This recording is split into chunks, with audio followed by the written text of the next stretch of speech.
right. I'm currently on the phone with EJ Hayes once again. He is definitely somebody I've interviewed before.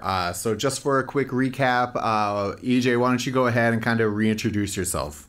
I'm EJ Hayes. Eric Jason is the EJ. I used to live in Atlanta, Georgia. I think that's where we had our last interview. It was almost, I think, maybe 2 years ago. Yeah, I think so. That sounds about right. All right. Since you've kind of already been through my regular series of questions about who you are, how you got into music and everything, I figure we'll kind of talk about where you've been, what you've been up to, what's changed in your life since then. So we'll go ahead and just kind of get in right into the details of the questions, okay? That sounds great, man. Let's do it. All right, perfect. So tell me about your recent move. You mentioned that you're no longer in Georgia. How's that kind of impacted your career? At first, it was really, let me back up. I moved away from Atlanta because of the scene down there up in Atlanta seems to be collapsing for me, at least, because I do metal music. And honestly, there really isn't a big enough scene for that. I'm not in hip hop and I'm not a country, music writer. So what I did is I tried to locate myself to the closest place that I thought would have a big enough scene. And I've always been told that Tampa had a great scene. But I didn't move to Tampa. I moved to Daytona Beach. And it's really been a big move. It was rough at first, just like anywhere you go, you got to get used to new people. You're the new guy in town, so nobody knows you. They don't trust you. They don't talk to you. I had to go through that kind of stage like we all do, when we're new somewhere. Once I went through that, then I started getting contacted by people at first, because I had Red Dirt Records. That's what you interviewed me in Georgia over. And I started getting bands interested in it. But at that point, I hadn't really moved it from Atlanta. I just moved myself and my wife down here. So what I did was pretty much start working for a radio station and letting that kind of help me pay for things to get Red Dirt moved down here. And I know that you got a question about that, so we'll just go into question 2 with question 1 being answered, if that's all right with you. Yeah, that's great. So that's kind of where we're getting into, beginning to work with the radio station, and then, what's that been like? Because I've listened to a couple of your streams. You're definitely helping support the independent music scene, and that's great. That's, what I love to do as well. So it really resonated with me. So tell me about that process. That process was a decision that I made after being off the radio for 20 years, because if you remember in our first interview, I told you that I worked for 96 Rock in Atlanta for a while. I moved to Colorado, worked out there with KILO 94.3. And the radio was something that I liked, but what I did not like was the FCC and the way that the music industry was starting to be controlled. I'm saying? Payola was everywhere at that point.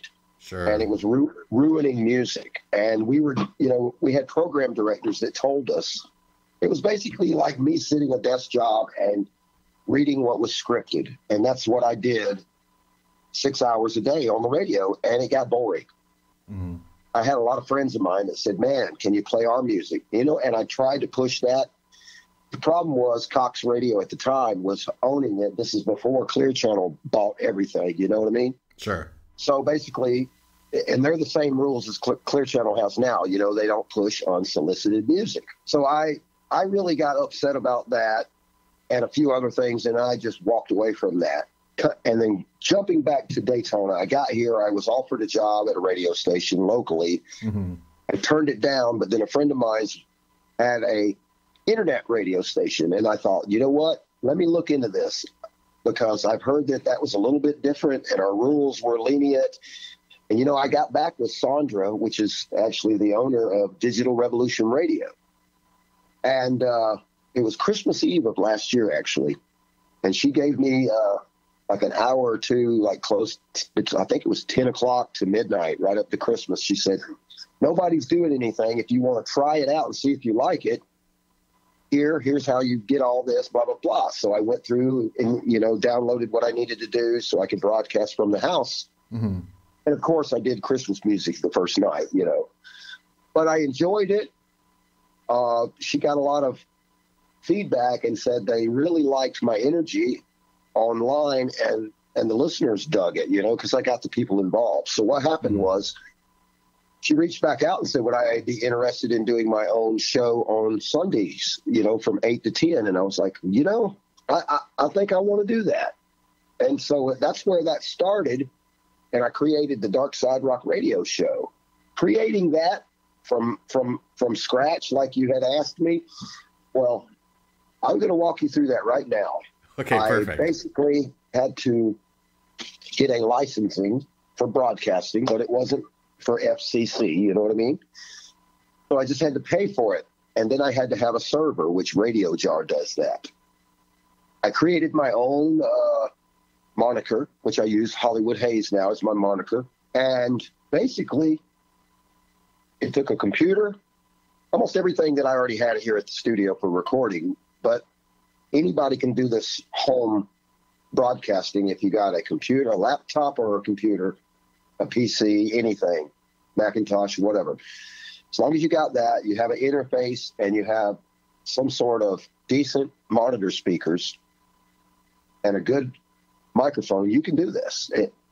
It's really not hard to set up. Now, the hardest part about it is programming it all, and I think that's where a lot of people get lost because they think they can just make a playlist and play it, and it's not that easy. Right. There's a lot we have to do through getting it, logging on and getting the server, and there's a 30-second delay, so we have to make sure all of our stuff is right, and then program it all, because when I got a slot somewhere, I got that time slot, and when that time slot's up, then I got to be done so the next person on could be off. And so it's a lot of planning, but once you get and you do it a couple times, you start liking it.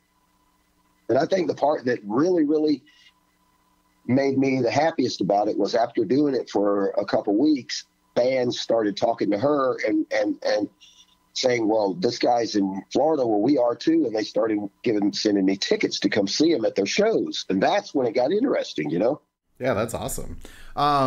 So one of the questions that I had was, how do you kind of go about picking what songs you're going to play and curating the bands that you're going to promote? What's that process like? I'm glad you asked that because, if you remember earlier, I told you that we had program directors and they told us what to do. And, for the first time in my life, I felt like a kid that in a candy store that had no limit. So to be honest with you, I didn't know what to do. I started coming up with all the crazy ideas that I could concoct in my brain, writing them down and seeing what would fit. Because if you remember, I only had 2 hours to start with. I'm on 4 nights a week now. I'm on 16 hours a week. But I started off with 2 hours. So in that 2 hours, I had to find what I could do. And basically, I knew that I liked the 80s, okay? Mm. The 80s rock was really probably the time when I graduated high school and was getting into big, playing in bands and all. So what I did was I took, because she had me on at 8 o'clock, I took the first hour and called it the 80s at 8. So it made it more comfortable for me to have a show that I already knew music about. Mm-hmm. So when I curated through that, and I would look and I would say, okay, well, I want to start it kind of mellow, and then by the end of it, be playing the heavier stuff. That way your listeners aren't getting thrown, Black Sabbath or Motley Crue Shout at the Devil in their face right at the beginning of it. You're listening to more of Rick Springfield or, in something to that extent of 1980, 81, Joan Jett, I Love Rock and Roll. I kind of went throughout the years, basically. Sure. And that's what gave me my comfortability and, as you would call, security blanket to be able to do this comfortable. And then the hour after that was an hour of all these new artists. So what I had to do was go on social media sites, look up 20 bands because she gave me, and I got these bands because she gets them through all the affiliates and record labels and management teams that, are throughout the states. And I get a dump of 2,000 bands. Well, out of 2,000 bands, I just grabbed a handful here and there, kind of almost like Russian roulette, point, till I picked about 200. I started with that, and out of that 200, I found 20 that were really, really just phenomenally badass and ready for radio. Yeah, that's a huge amount of material to go through. So I figured what I wanted to do from there was create how I was going to do this. So I built up each little show for each day that she gave me, and I started making it to where I had different levels. You know, you could come in and you could be in the Dark Side Rock radio show, and I'd play your stuff one time for you just to let it get out there. And if the listeners liked it, then you could get in my top 10 at 10 on Wednesdays, or you could get on my Friday drive home rock whistle. You know, I created stuff that made it where it was almost like they had something to compete against, but not compete, you know? Yeah, that was one of the things I noticed about the streams that I've listened to is the way that, you know, you have that kind of audience interaction where you're trying to elicit a response from the people that are listening to, you know, rank what's coming in. So there is that engagement with the listeners as well. Absolutely. Because, you know, when I started, there was about 12,000 listeners a night. And let's see, my last broadcast was 39,000. Yeah, that's huge. So that's a big difference, you know, from December to now, you know, in a little over 6 months, we've tripled the numbers. So in that period of time, what are some of like the large obstacles you've encountered, and, you know, what was the solution to get over them? The biggest obstacle was trying to make this amicable for everybody. And I say that sparingly because I built up a lot of enemies. I got lots of bands that love me, but there's also the ones that hate me, and they hate me because I'm brutally honest on my show. And I tell it like I see it.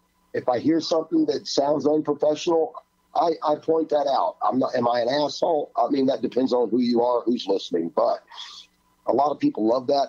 A lot of people hate it, you know? Sure. It's kind of one of those things where, you know, if somebody is kind of trying to punch above their weight, you know, they're going to get called out by somebody. It just so happens that you're that person. It's going to happen eventually. Everybody has their naysayers. There he is. And you know, that was the biggest obstacle. But I created that for a reason. I want everybody to understand that this is not your neighborhood friendly business. This is something that is a very big hobby that you have a 1% chance to succeed in. 1%. And you got to give up a lot. It costs a lot. You got to play a lot of stuff for free. You got to do so much crap. And then when you actually get to the point of where these bands that I'm working with now get to, it's still costing them money to be able to get out there. Because the problem, and I hate saying this because here's where I get the naysayers and the haters. The problem lies within too many cover bands and tribute bands out there taking up spots because everybody wants a jukebox and not giving any room to new talent. Yeah. And that's what we're trying. That's what I'm trying to do right here.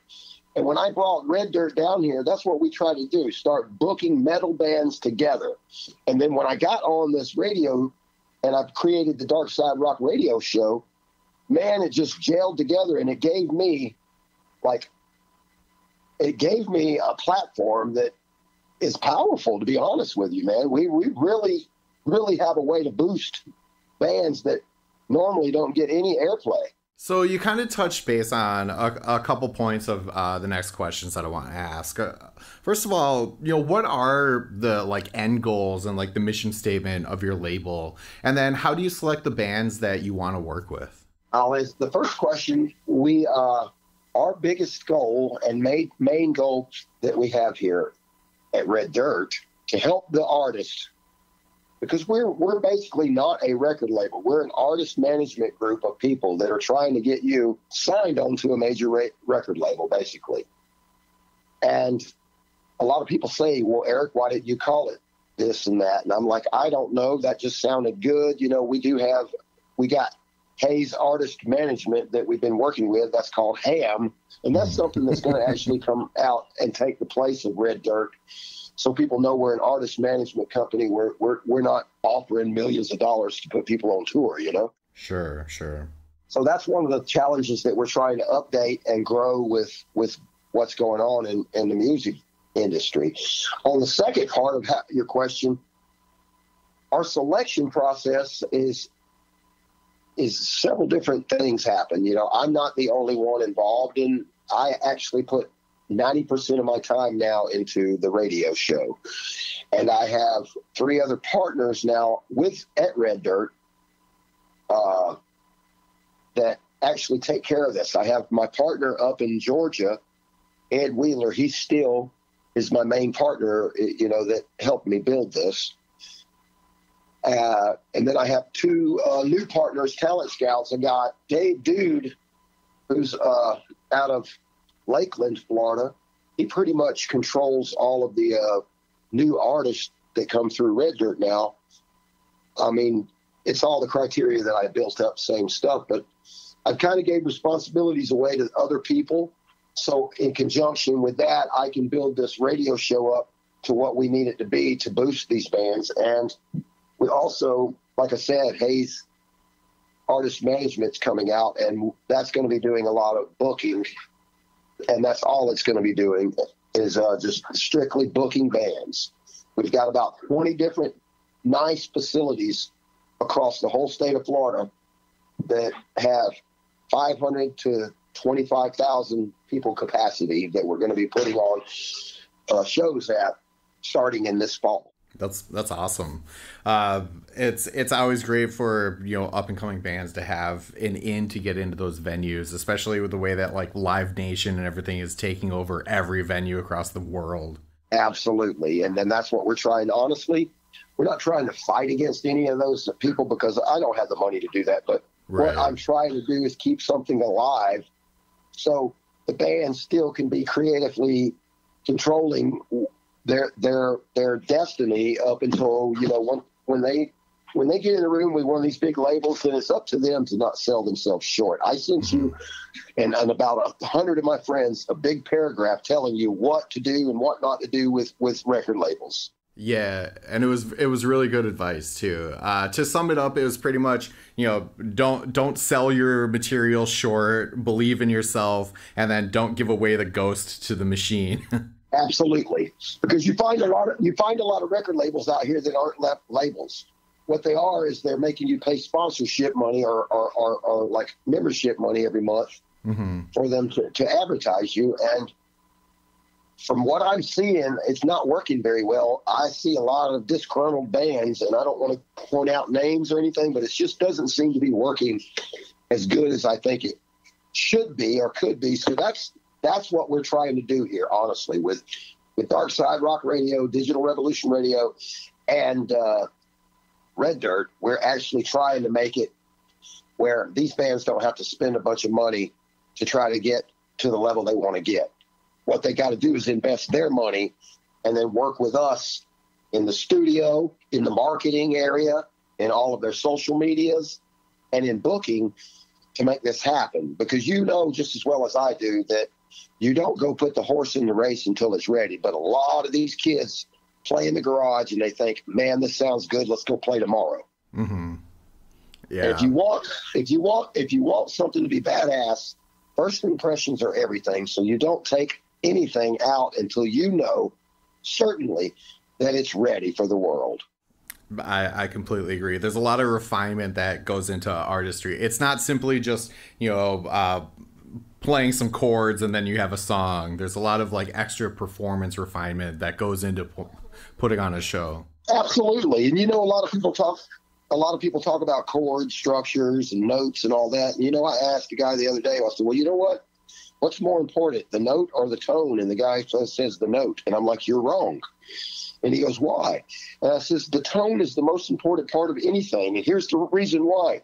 The tone tells you exactly what is going on with what instrument. And without that, it doesn't matter about the rest. They're all just articulated notes. But the tone tells you that, hey, this tone tells me that's a lead guitar player or that's a bassist. You know what I mean? Mm-hmm. Yep. And then to kind of further that point, artistically, the tone of the song essentially determines what genre it's going to fall into. Because you can absolutely you can use the same set of lyrics and come out with like a pop song or a metal song, and that's all in the tonality of the instruments that are being used. Absolutely, the tonality is every bit of that's what it's all about. Awesome. Okay, so we went on a little tangent there. Let's kind of focus back here. Tell me about some of the most memorable and important moment that you have encountered with your record label, and then also setting up your radio show. Well, I would say that probably this past Sunday was one of the best for both of those, because we just were at a 10-band festival up in Jacksonville. It started at 1 p.m. and ended at like 10 o'clock at night. And it was 10 original metal bands from the state of Florida. And, I got to be part of that. And it was amazing. My whole team was there. We had a few bands that we were actually there more supporting them than anything. But, I actually got to meet and interview a lot of the other bands. And that opened up an avenue for that Jacksonville area, which we hadn't even tried out yet. And it embraced us so good that I think that, we're going to open a branch up there. Awesome. So, with all of those bands and working with festivals and putting on shows like that, representing your label, what are some bands that you've encountered that make you excited, that you're excited about, and to be successful? This is what I look for. I look for the guys that's got everything together, and all they need is somebody to get them in the door. Because that makes it a lot easier.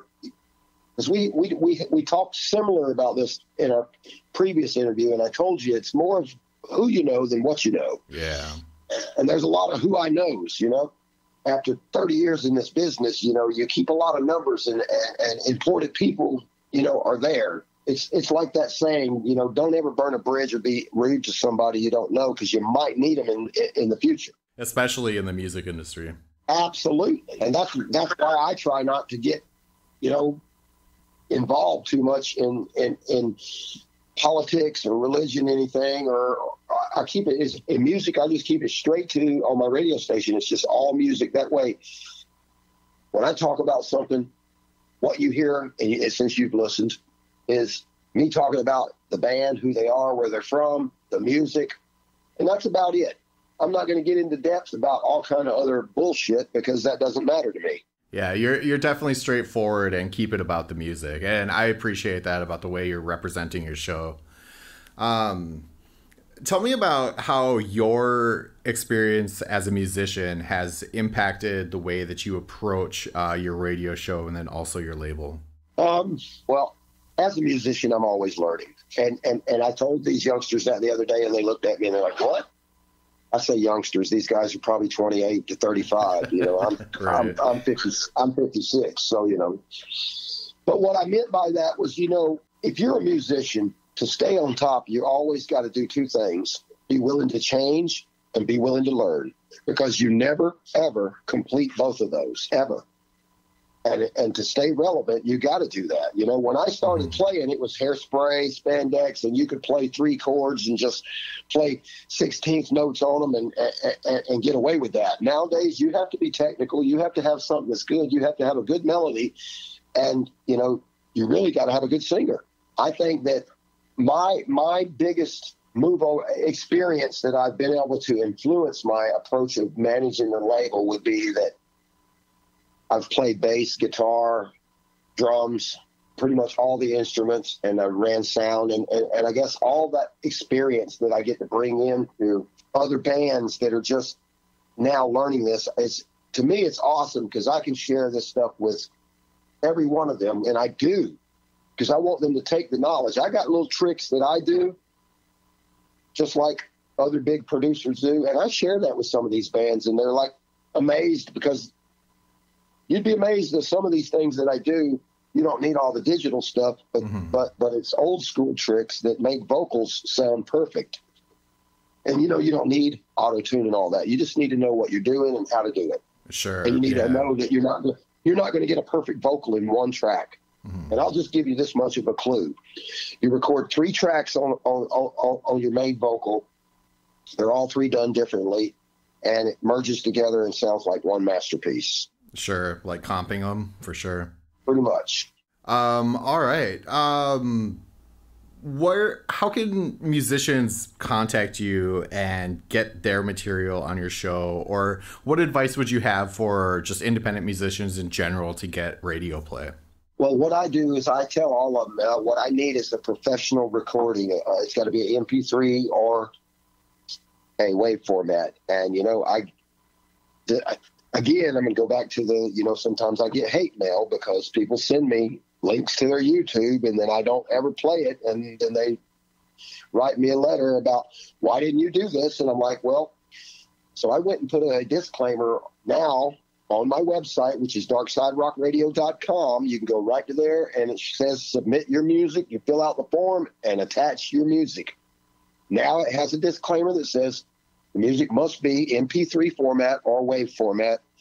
And then I also asked them, I'm going to check it out. If it's not a good recording and it sounds like you did it on a Casio or something really crappy, you're probably never going to hear it on the radio. Because what I'm trying to do is I'm trying to pick through all these bands that are putting stuff in, and it ain't my favorite sound, and it ain't this. What it is who's ready because their recording sounds ready. That's the only thing I'm basing this on. If you got a good recording and your recording sounds like studio ready, it don't matter what genre it is, I'm going to play it because I want the people to hear it. From that point, it's up to the people to decide whether this is what they want to hear on the Dark Side Rock Radio show, because I try to keep this, like I said, in a metal rock genre, but I do get a lot of pop, rock, alternative rock artists that actually do good. We just had a band called Peripheral Guidance that won our top 5 last week. And that was the first time they ever been on. But you know what? They got their social media people involved in the other rock bands there. I guess, I don't know. I don't want to say nothing bad. Maybe they're just too stoned. But they couldn't get their fucking people to vote. And if you don't go vote, you don't win. It's just like this election coming up. You got to get out and vote. Yep. It's all about, and that's another thing that I told you. I got the voting going on, not as a competition to say my band's better than yours, but to get your fans involved and getting involved in your social media content, because that's where it's at today, and that's where everybody's looking. Yep, that's it. That's that whole algorithm for pushing engagement. Absolutely. And if you don't do that, then it's not going to change that algorithm and push it more for you. Yeah, absolutely. All right. So, are there any projects or any other events going on with Darkside Radio or the label that you guys have planned? I do have 2 bands. I got a new album coming out, by the way. Saints to Sinners has an album coming out in August that I finished recording. I'll be probably releasing 1 or 2 of the songs here in about a week. I got a band called Witchkill that's out of Lakeland, Florida. We got them in the studio working with them and recording a 3-song demo with them. And I'm also doing a project with Somebody's Hero that they're going to be doing a few songs recording with me in the studio. And the radio station is actually putting together a rock fest this October. We just haven't decided whether we're going to do it as a bank and blues or hard rock. It's a toss-up between a couple of the nicest places we got in town to do it at, and we're just trying to financially get all that straight. But that's the big thing. We're going to put our show on with our top 10 artists of the whole year right here in Daytona Beach. That's awesome. Again, supporting, the people that you're putting through your radio program. I fucking love it. All right. So tell me kind of like a not so long-term agenda. So what do you kind of see for your radio station and then your label like over the next 5 years or so? Well, I would like to be a syndicated station on iHeart and have my own channel. I want Dark Side Rock Radio on there, but the problem lies within the FCC rules and regulations. But, I'm not saying I'm Howard Stern because I'm not him. I don't do shit like him, but my attitude is the same. I don't give a fuck. I'm going to say it the way I see it, and I'm not going to salvage your feelings. If you kick ass, I'm going to be like, bam, you're getting a fucking slap on the back and say, that was badass. If you suck, I'm going to tell you, your shit sucks. Awesome. So what closing thoughts do you have here? Are there any questions I didn't ask that you wanted to talk about? As far as Red Dirt, goes, or anything with the Dark Side Rock Radio show, Digital Revolution Radio has been a blessing to me. That company has been around for 17 years, and Sandra, bless her heart, she has went through a lot of different DJs, and now she has a really good lineup. We've worked hard to build a team at Digital Revolution Radio, and there's still some things and hiccups we're working on, but she has had that station up and running for 17 years, man. And it's been great to be part of that and help triple her numbers, because honestly, when I started listening to her at first, there wasn't very many people on there that were really, enthusiastic. And I'm not trying to stroke my ego, but I brought something to the show that made the rest of these guys step their pep or get the fuck out of the way. All right. Well, those are kind of all the questions that I have for you at the moment. Again, that's Dark Side Radio, Red Dirt Records. I'll have all of that stuff linked in the description of the video and everything when I publish it. What closing thoughts do you have? What do you want to share with people? If you got music and you want it to be heard, EJ at darksiderockradio.com is my email. If you can't remember that, just go to darksiderockradio.com and scroll down to submit your music. Send me a little email there. Tell me about yourself. I will check you out. And honestly, I try out 100% of the people that respond to me. I give everybody a chance to be heard one time. As long as your recording is good, I don't care if it's not a genre I don't like. As long as it's good and it's in some sort of a rock genre, pop rock, alternative, heavy metal, thrash, we do it all here. I just want to hear good quality recordings. If you got it, send it to me. I'll get you on here. And you know what? Depending on how much you put behind yourself, the sky's the limit. We can help you get to your dreams, but you got to be able to want to push yourself, and you got to have the drive.